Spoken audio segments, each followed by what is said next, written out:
Hey guys, welcome back. Thanks for joining me for another video. So in this week's video, I wanted to tackle a question that I get often.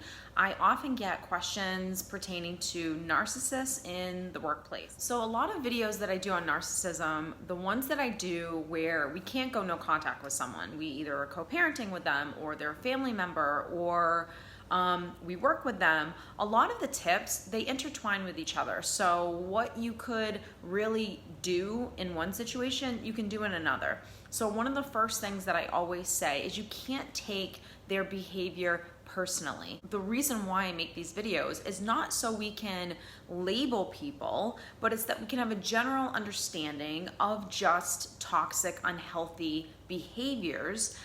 But really these videos are about managing yourself, learning how you can navigate through the world where we have to come in contact with these types of people from time to time, and the things that you can do to help yourself not only navigate through that relationship, but to help you to not take on their projection, the gaslighting, the abuse, all of those things. So one of the first things that I always say is you can't take it personally. This isn't a personal attack on you. It has nothing to do with you.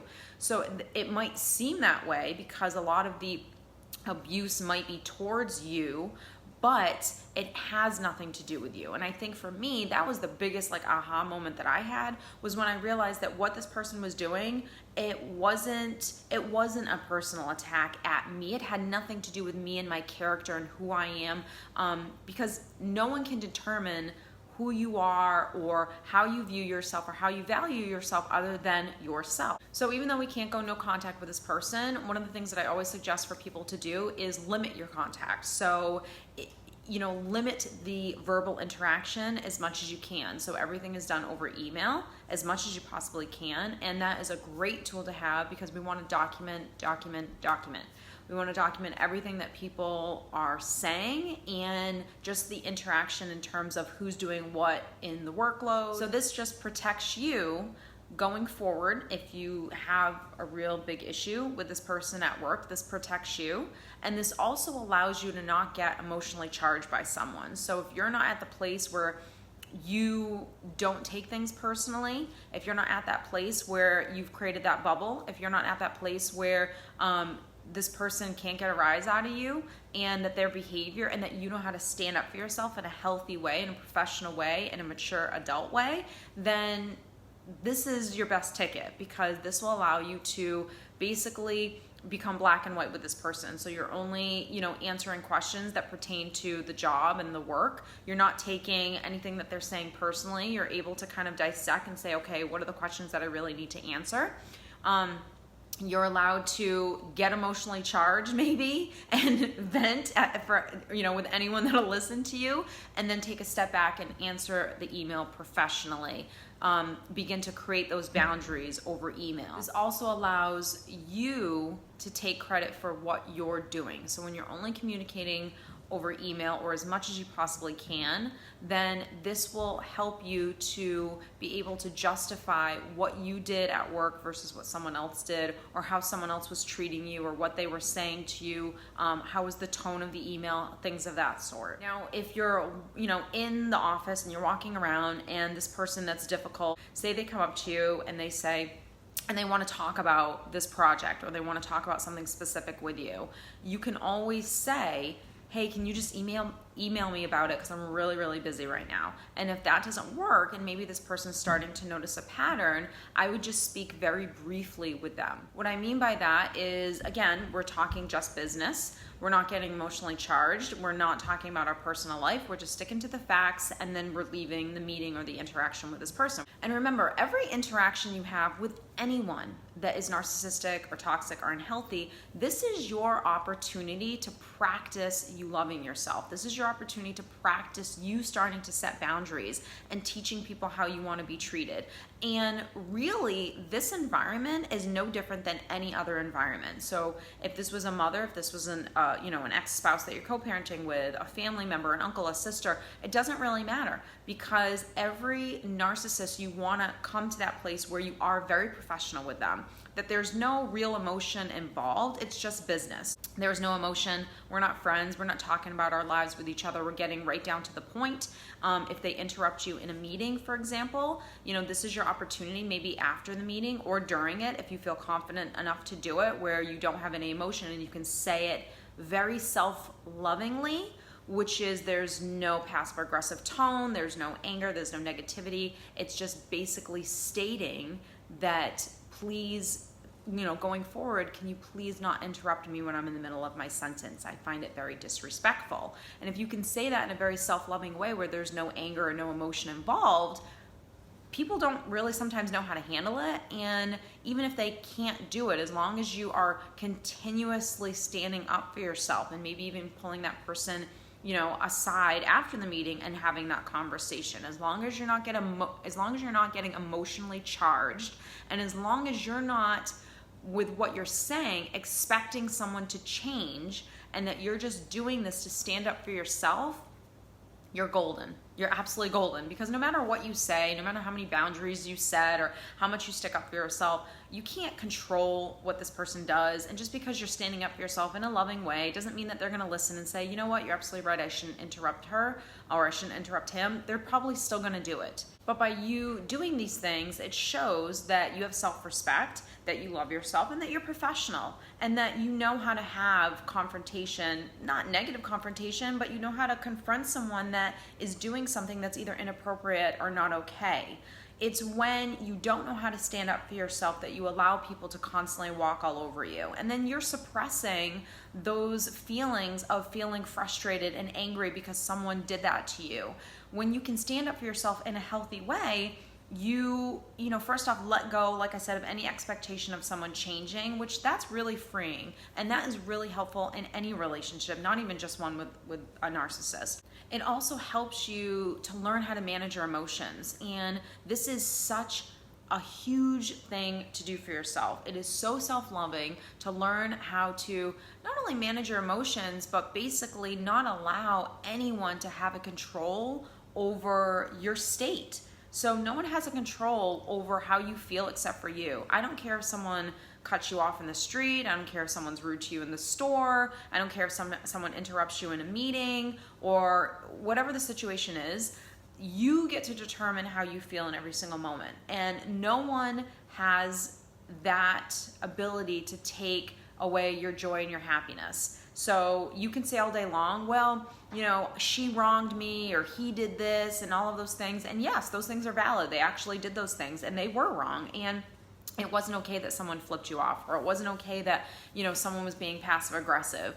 But when you allow that to change your state and to change your mood, that is you basically giving your power to someone else. It doesn't mean that we suppress what we feel and that what someone did to us. It basically means that we feel what we're feeling. Okay, we're angry that someone did something. Okay, we're upset that, Susie interrupted us in a meeting, and she does it all the time. And I've asked her time and time again to please stop, and she won't. Of course, that's going to build frustration. You're a human being with feelings, and you're going to feel frustrated or angry or pissed off or whatever.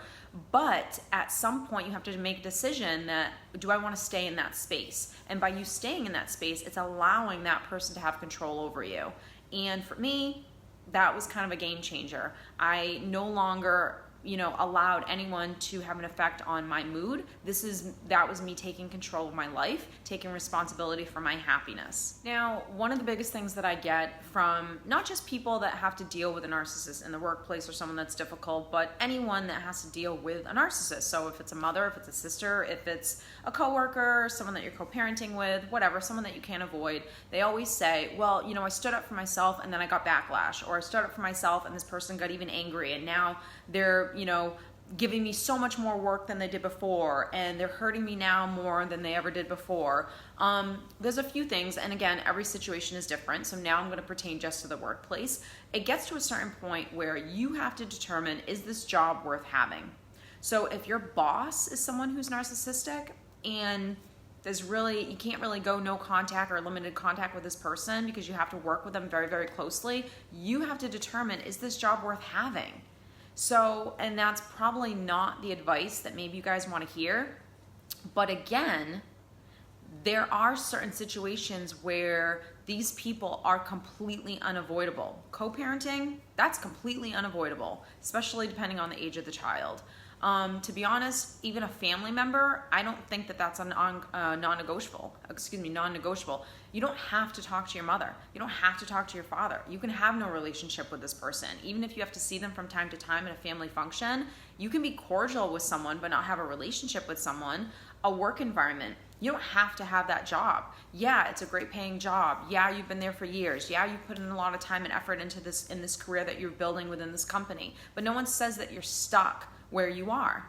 You get to determine where you go next. So sometimes I feel like we are put in situations that are really tough because, number one, it gives us an opportunity to kind of rise to the occasion, learn how to stand up for ourselves, learn how to love ourselves and set those boundaries. To not fear confrontation, which a lot of people do. They fear standing up for themselves because they don't have that love within themselves to be able to say to others, hey, you can't treat me this way. And if you do, this is what happens. You know, the boundaries, setting boundaries and following through with your boundary and setting a consequence, that's really difficult for some people. So sometimes we're put in these situations to learn how to do that for ourselves.